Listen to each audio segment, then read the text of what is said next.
कहानी की दुकान चैनल में आपका स्वागत है। शहर की कच्ची बस्ती में एक गरीब मजदूर कालू रहा करता था। कालू के घर में उसकी पत्नी जानकी थी। जानकी लोगों के घरों में झाड़ू पोछा करके कुछ पैसे कमा लेती थी और वहीं कालू किसी तरह मेहनत मजदूरी करके 2 वक्त की रोटी का जुगाड़ कर लेता था। कुछ दिनों से हो रही बारिश के कारण कालू की मजदूरी बंद हो गई थी। अरे जानकी, इस बार तो बरसात ने हद ही कर दी, रुकने का नाम ही नहीं ले रही। कुछ समझ में नहीं आ रहा, अगर इसी तरह काम पर नहीं गया तो 2 वक्त की रोटी का जुगाड़ कैसे होगा। अरे तुम चिंता क्यों करते हो, बारिश का क्या है, 1 आध दिन में रुक जाएगी और उसके बाद में फिर से काम शुरू हो जाएगा। अरे 3 दिन तो हो गए, बरसात तो रुक ही नहीं रही है और आगे भी रुकने के कोई आसार नहीं दिख रहे। तो क्या हुआ, तुम्हारा काम बंद हुआ है ना।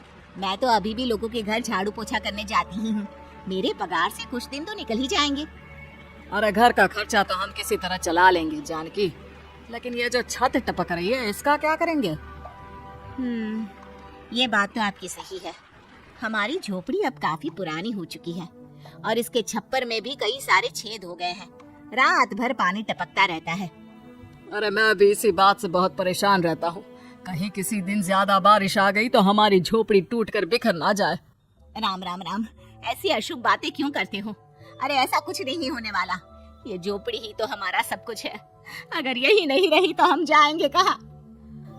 ठीक है जानकी, जब तुम्हारी पगार मिल जाएगी तो कुछ पैसे बचाकर झोपड़ी के छप्पर की मरम्मत करवा लेंगे, शायद हमारी परेशानी कुछ कम हो जाए।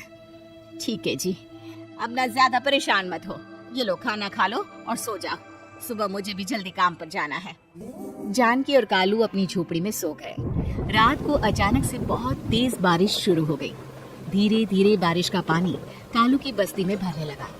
पानी भरते भरते झोपड़ी के बाहर तक पहुंच गया था। सुबह के वक्त जब कालू और जानकी सोकर उठे, हे भगवान, ये क्या हो गया। बारिश का पानी तो हमारे घरों तक पहुंच चुका है। अब मैं काम पर कैसे जाऊंगी। रहने दो जानकी, तुम आज काम पर मत जाओ, ऐसे पानी से निकल कर जाओगी और बीमार पड़ गई तो लेने के देने पड़ जाएंगे। लेकिन अगर नहीं गई तो मालकिन लोग नाराज हो जाएंगे। आप जानते हैं ना, बड़ी मुश्किल से 1 दिन की छुट्टी भी नहीं देती है। अरे लेकिन जानकी, झोपड़ी के बाहर तो पूरी बस्ती में पानी भरा है, तुम जाओगी कैसे।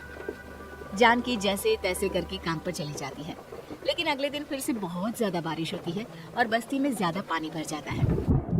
आज तो मैं तुम्हें किसी भी तरह काम पर नहीं जाने दूंगा। अरे अगर तुम्हें कुछ हो गया तो क्या होगा। ठीक है, तुम ठीक ही कहते हो, आज नहीं जाती। अगर मालकिन नाराज हो गई तो मना लूंगी किसी तरह। अरे मनाने वाली क्या बात है, जब तुम बताओगे कि हमारी झोपड़ी में पानी भर गया है तो वो खुद ही समझ जाएंगे ना। अगले 2 दिन तक तेज बारिश होने की वजह से जानकी, कालू और आसपास की बस्ती में रहने वाले सभी लोगों के घरों में पानी भर जाता है, जिसकी वजह से जानकी काम पर नहीं जा पाती। और 3 दिन के बाद जैसे ही जानकी काम पर पहुंचती है, कहाँ थी तुम? पिछले 3 दिनों से काम पर क्यों नहीं आई? मेम साहब क्या बताऊं, इतनी ज्यादा बारिश हो रही थी, हमारी पूरी बस्ती में पानी भर गया है और उससे भी ज्यादा तो मेरी झोपड़ी के अंदर पानी भर गया। आप ही बताइए कैसे आती मैं। इसका मतलब ये हुआ कि बारिश होगी तो तुम काम पर नहीं आओगी। ना ना, मेरे कहने का ये मतलब नहीं था मेम साहब। तुम जानती भी हो 3 दिन से कितनी परेशानी हो रही है मुझे, सारा काम मुझे खुद करना पड़ा। माफ कर दीजिए मालकिन जी, पर मैं क्या करती, आने के लिए रास्ता ही नहीं था, सब जगह पानी भरा हुआ था। बहाने तो तुझे बहुत बनाने आते हैं। जानकी देख, अगर अगली बार ऐसा किया ना तो फिर काम से हमेशा के लिए छुट्टी। अरे ना ना मालकिन, ऐसा मत कीजिए। बारिश की वजह से मेरे पति की मजदूरी भी छूट गई है। बड़ी मुश्किल से घर में 2 वक्त खाने की रोटी का जुगाड़ हो पाता है। आप मुझे काम से निकाल देंगे तो हम क्या खाएंगे। अगर इतनी ही चिंता है तो फिर रोजाना काम पर आया करो। चलो अब जल्दी से जाकर घर का सारा काम करो। बारिश रुकने का नाम ही नहीं ले रही थी। पूरे शहर में बाढ़ जैसे हालात बन गए थे, लेकिन नौकरी जाने के डर से जानकी किसी तरह रोज काम पर जाती थी। एक दिन जब जानकी काम करके अपने घर लौट आई तो अचानक उसकी बस्ती में कुछ लोगों का शोर सुनाई दिया। अरे लगता है बाहर कुछ हुआ है, मैं जाकर देखता हूँ। हाँ हाँ, पता तो कीजिए, ये बस्ती में लोग इतना शोर क्यों कर रहे हैं। बाहर जाकर कालू ने एक आदमी से पूछा, अरे क्या हुआ भाई, इतना शोर क्यों मचा रहा है। अरे क्या बताए भैया, अपने बस्ती के बाहर एक पुल टूट गया है और वहाँ पर एक कार फंसी है। थोड़ी देर में अगर किसी ने नहीं बचाया ना तो वो कार पानी में बह जाएगी। हाँ? ये क्या कह रहे हो भैया? कार के अंदर कोई है क्या? हाँ, कोई औरत बैठी है, अकेली है, बहुत रो रही है बेचारी, मदद के लिए बुला रही है।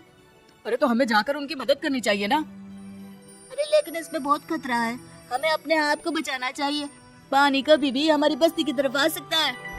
अरे तुम्हें नहीं चलना तो मत चलो, लेकिन मैं तो जाकर उस औरत की मदद जरूर करूंगा। कालू उस जगह पर पहुंचता है जहां वो औरत कार में फंसी हुई थी। वहां पर पानी का बहाव बहुत तेज था और सारा पानी कालू की बस्ती की तरफ ही आ रहा था। कालू ने एक बड़ी सी रस्सी को पेड़ से बांध दिया और दूसरे सिरे को कार की तरफ फेंक दिया और उस औरत को रस्सी के सहारे बाहर आने के लिए कहा। तभी वहां जानकी भी दौड़ती हुई आई। अरे ये तो मेरी मालकिन है, जिनके यहाँ मैं काम करने जाती हूँ। अरे मैडम जी, आप डरिएगा मत, आपको कुछ नहीं होगा। आपकी गाड़ी को भी मैंने रस्सी से बांध दिया है। थोड़ी देर में पानी का बहाव कम हो जाएगा, फिर हम आपकी कार को भी बाहर निकाल लेंगे। क्या तुम जानकी की पति हो? हाँ हाँ, जानकी मेरी ही पत्नी है, आपके यहाँ काम करती है ना। लेकिन मेम साहब, आप यहाँ पानी में कैसे फंस गई? अब क्या बताऊं, मैं अपनी सहेलियों के साथ पिकनिक पर गई थी, वहीं से लौट रही थी। अचानक पानी का बहाव तेज हो गया और मेरी गाड़ी फंस गई। अरे कोई बात नहीं मालकिन, अब ना आप बिल्कुल सुरक्षित हैं। मैं तो बहुत बुरी तरह डर गई थी। कब से मदद के लिए चिल्ला रही थी, लेकिन कोई मेरी मदद के लिए नहीं आया। भला हो तुम्हारा पति का, जिसने मेरी जान बचा ली। लेकिन जानकी, मैंने तुम्हारे साथ बहुत गलत व्यवहार किया। इतने खराब मौसम और बाढ़ में भी तुम्हें काम पर आने के लिए कहा, नौकरी से निकालने की धमकी भी दी, और तुमने मेरी जान बचाई। मुझे माफ कर दो। अरे कोई बात नहीं मालकिन, आपकी जान बचाना तो हमारा धर्म था। देखो जानकी, तुम्हारी झोपड़ी में जो भी नुकसान हुआ है उसके लिए मैं तुम्हें पैसे दूंगी। आज तुम्हारे पति ने मेरी जान बचाई है और आज के बाद मैं तुम्हें कभी भी नौकरी से निकालने की धमकी नहीं दूंगी। आज मैं तुम्हारी परेशानी को अच्छी तरह समझ चुकी हूँ। हम जैसे पैसे वाले लोगों के लिए अपने घर में बैठकर बारिश का मजा लेना बहुत आसान है, लेकिन तुम गरीब लोगों के लिए बाढ़ और बारिश काफी परेशानी खड़ी कर देते हैं। ये बात मुझे आज अच्छी तरह समझ आ गई है।